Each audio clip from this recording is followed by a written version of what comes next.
Hello and welcome to Family Town Foundation Friday on the Authority of Love with our co-host David Walls. I'm your host Greg Williams, and we're glad that you, listening or viewing, however you may be joining us as an audience, we're thankful for that and ask that you share these. We're getting good feedback and we sure appreciate that. Hopefully we're helping you understand these issues and giving you some foundational pieces. And thanks for your encouragement. David, welcome again, brother. It's good to be with you, Greg. Thank you, man. It's always good to be with you.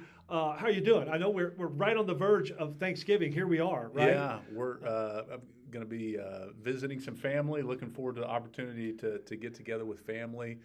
Look, we have much to be thankful for. Yes, we do. So, there's a lot of frustration, but I'm always opting for the other side, as yes. the Bible tells us to. Yeah. And then we're right around the corner is Christmas, and if you haven't figured out, man, I'm a holiday freak. I know. Man. Well, you've already outed yourself as someone who jumps straight to Christmas and forgets about Thanksgiving. No, I've explained that, David. Everything I have to be thankful for is because of Christmas. Okay, that's why I do that. But I understand people thinking that, and that's fine. I'm just a big kid, man. I've got 2 grandchildren to play with, and this is the 3rd time for me now. Yeah. When my children came, as yours did, and now I got grandchildren. One on the way in 26. So we're excited about that, and. We're excited again that you've joined us and hope you're preparing for a wonderful Thanksgiving and then on into Christmas. And obviously, we'll be with you several times before then, Lord willing.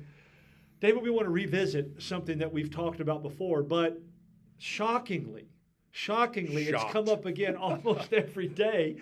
Gambling, and in particular, sports betting. Nobody saw this coming, and there's a new case nearly every day in various sports across the board. Let me say this, and then I want to get your thoughts on this. You combine high-profile athletes with lots of money and syndicated crime, then you legalize it thinking you're doing good, and that's just the perfect storm.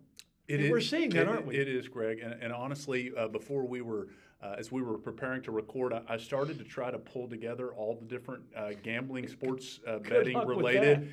Just in the last couple of weeks, you can't even keep it all straight. Yeah. But you've had obviously a massive scandal in the NBA with a coach and a Hall of Fame player arrested, and other players directly implicated. And the mob. The mob. 5 families. You can't write this any better as a movie script. Truth is stranger than fiction. Right? Absolutely, but we continue to see issues at the NCAA at different levels with student athletes getting caught up in this. You've had a major scandal now in Major League Baseball where you had where it looks like pitchers were literally on this so-called prop betting side, like literally. I think I read something, Greg, where there might even have been text communications during games. Yeah. Where to throw pitches, on your third pitch, make it a ball or something. Right. Literally, because people are betting on that. Yes. Yeah. It's and then there's been conversations and accusations and maybe even an investigation in the UFC. It is all up and down the sports, and this is what happens when you cut loose a vice. That's right. With the amount of money that we're talking about now, billions and billions of dollars, and even for high-profile athletes that you would sometimes go, well, why? You're already making millions of dollars. These are athletes that are incredibly competitive, and this whole industry feeds into that mindset, which is part of the reason why it's continuing to be such a deep concern for young men. Yes. And increasingly, even kids and minors. But look, the reality is, human nature hasn't changed. We have seen these types of gambling related scandals as it relates to sports over many years. You saw the sports league say we're going to have nothing to do with it to the best of our ability because it threatens the integrity of our sport. It does threaten the integrity of their sport. Exactly right. But they, the idol of money, was thrown around, and you had this race in states to legalize sports betting, and now you see this massive industry that is calling into question pretty much every sporting event at the professional level. And look, it's not going to stay just at the professional level. No, it's just a matter of fact. You said earlier, NCAA, they're having things. It's interesting because we now know, we do know scientifically that just as with drugs and alcohol, the people that make money off of these things know that they're addictive. So once they get you going, they just continue to make money regardless of your health or your state of mind. Same thing is true with pornography. The same thing is true with gambling, video games, all these different. Some of them are not in and of themselves evil or wrong. But you just put them out there and think that just because you make them legal, they're okay. We said this from the beginning. We're seeing exactly what we said we would see. And folks, as David alluded to, article after article, you can't even find them all in the last 2 or 3 weeks. This is just the tip of the iceberg. It is, Greg, and it's a reminder that we've got to pull the plug out from all of this, and I know that's going to be incredibly difficult. And Obamacare. How do we put the toothpaste back in the tube? I mean, it's incredibly hard once you create a government incentive to partner with these vice industries. You create a financial incentive for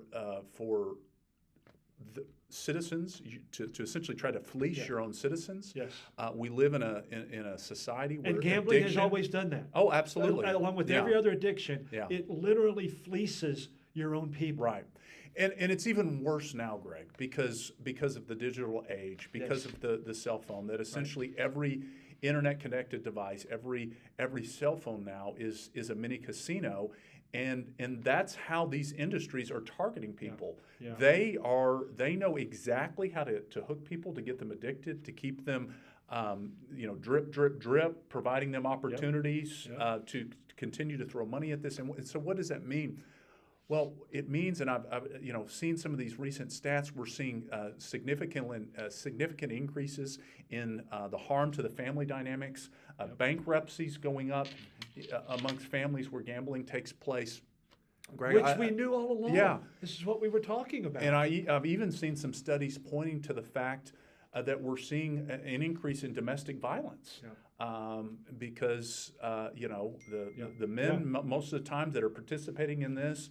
Losing money, taking it out on their family. I mean, the harm just continues on down the line. And so I do want to mention, though, and this is what's interesting. Yeah. The gambling industry is one of the few industries where, so we see front and center now exactly what can happen when this goes wrong with all these folks getting caught up in these sports betting scandals.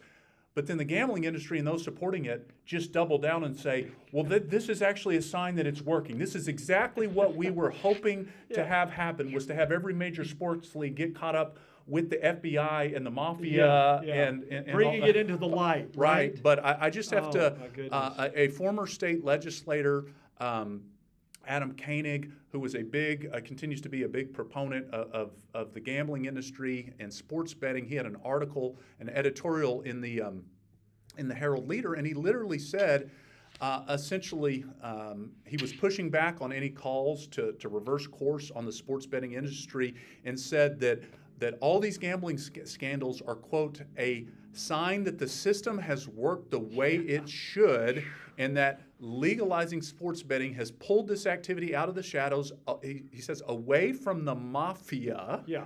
Five mafia families apparently involved in this. In some way or another, yes. But again, his argument here is all just about the money. Yes, exactly right. And he makes no connection, doesn't seem to give any consideration to the harm that it's doing, the addiction side of it, the kids and young men that are getting caught up in it, and the harm that comes from family. And we will continue to beat this drum. Yes. The reality is the social costs, the social harms always far outweigh any little bit of money that the government thinks it's going to take from the gambling companies by fleecing their own citizens. Well, and let me finish my thought as you brought it out again, as I started with earlier. Just because you legalized marijuana doesn't take away the fact that people like to get high, get addicted to it, and there's long-term psychosis. Yeah. Just because you legalize gambling and say it's okay in our country or our state doesn't change all the damage that it does. Right. It doesn't matter who's making the money off of it. Yeah. The damage is still there. And I've said this many times, David, even on this show. You can't be physically conservative and socially liberal. Right. Because the cost will far outweigh, if you're socially liberal, the cost to make up for the damage that's being done. You won't take in enough money. Right, And absolutely. you never can. So let's transition a little bit. Sports, we've been talking about on the gambling side, but we're also talking about saving women's sports. SCOTUS is going to hear, Supreme Court is going to hear something. Yeah, we just recently found out that the date for oral arguments for the Save Women's Sports case, the challenges to state Save Women's Sports laws, is going to be January 13th, 2026. So early next year, as we kind of were anticipating. Look, we need to continue to be in prayer. This is the first time this issue has been up for the Supreme Court, so it's kind of a historic nature of the case. Kentucky and more than half of the states have laws protecting female sports. The whole wave seems to be moving in the right direction. It does. Hopefully they continue. It does, but we really need and pray for a capstone victory on this case. And so we'll be watching that closely. We have already, with a number of our allies, submitted a legal brief at the Supreme Court, and there was a number of female legislators. I think, Greg, we may have talked about this a number of weeks ago. Over 200 female legislators from across the country, including 13 here from Kentucky, joined our brief. This is going to be another monumental case at the Supreme Court. Well, and I said the wave is moving in that direction. We also are hearing about only 2 genders on passports. The International Olympic Committee saying that you have to participate in the sport, in the gender that you were born in, the sex that you were born in. Those are all good, common sense, scientifically backed moves. So that's great. On the other side, David, you're hearing, not surprisingly, that the left and the liberals are preparing. What are they doing to push back?